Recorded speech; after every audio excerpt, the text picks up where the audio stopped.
So Carl, last time we talked a lot about the importance of starting the client relationship with financial planning, right? One of those key things that we do with every client that we're dealing with, that we find that most people that come to us from other advisory teams, they're working with other investment professionals, they've never even done a financial plan. There's this whole other world of individuals that don't even engage advisory teams, don't think about using a professional money management, don't think about even building a financial plan. They're just kind of going through their day-to-day routines, completely avoiding the concept of planning. They'll spend more time planning for a vacation than they will for like their future. So I think we want to cover the key important aspect of avoidance, right? The avoidance of the planning process, the avoidance of dealing with a team, and just get across to people the negative impact that that has by just completely ignoring something that is inevitable.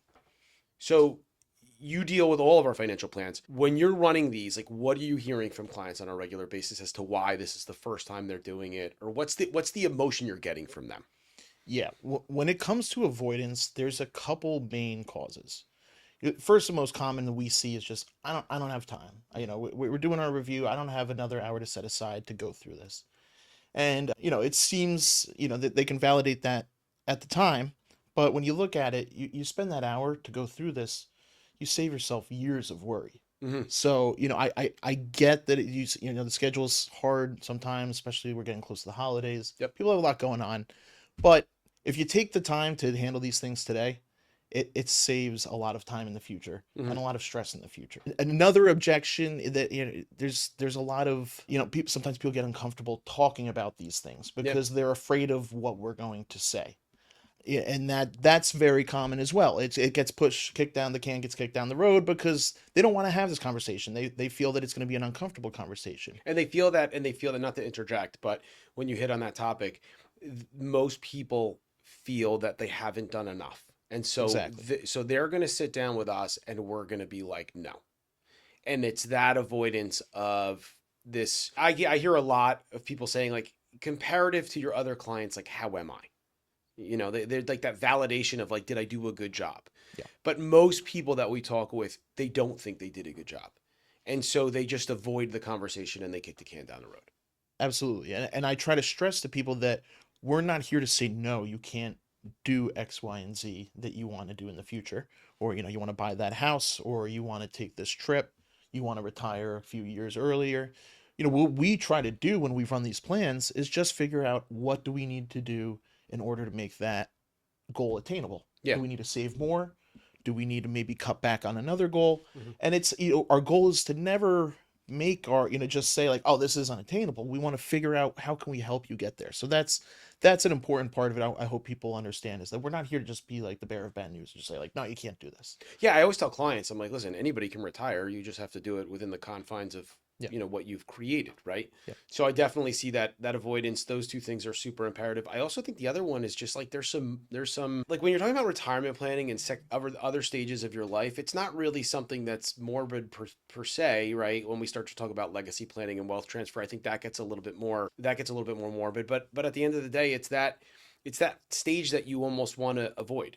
All of a sudden you're at like that final stage, right? And people aren't looking at it as something that's enjoyable. They're looking at it as, oh my God, like it's they're looking at it in a negative light. And they shouldn't be. Yeah. They shouldn't be at all. And in the plan, we call it the end of the plan, but Yeah. I think people understand that end of Yeah. plan means end of life. Yeah. But I'd rather plan for that Yeah. than be unprepared. And just to piggyback off of that, I think the other most common objection that we see, and it's more of just an avoidance because they don't understand how it works Yeah. or some of the technology behind it. And to that, I just say, let us worry about that. Let us explain that to you. We'll break it down in a pretty digestible manner. Yeah.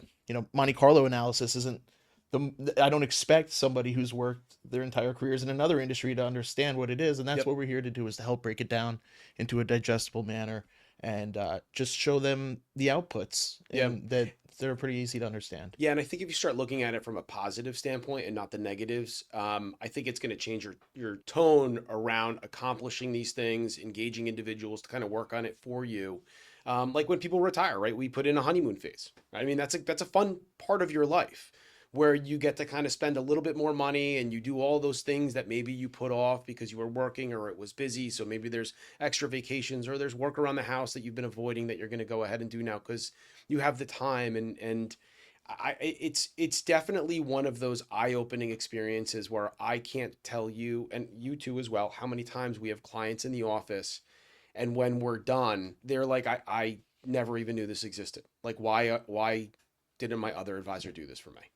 Absolutely. And then they're excited to revisit it in the future. Yeah. So I think that avoidance is key. If you find yourself listening to this and you're one of those individuals that is that is just kind of hasn't engaged in doing a financial plan, hasn't talked to anybody about it, DM our team. We'll be here to help you out. We'll be here to go ahead and kind of structure this for you.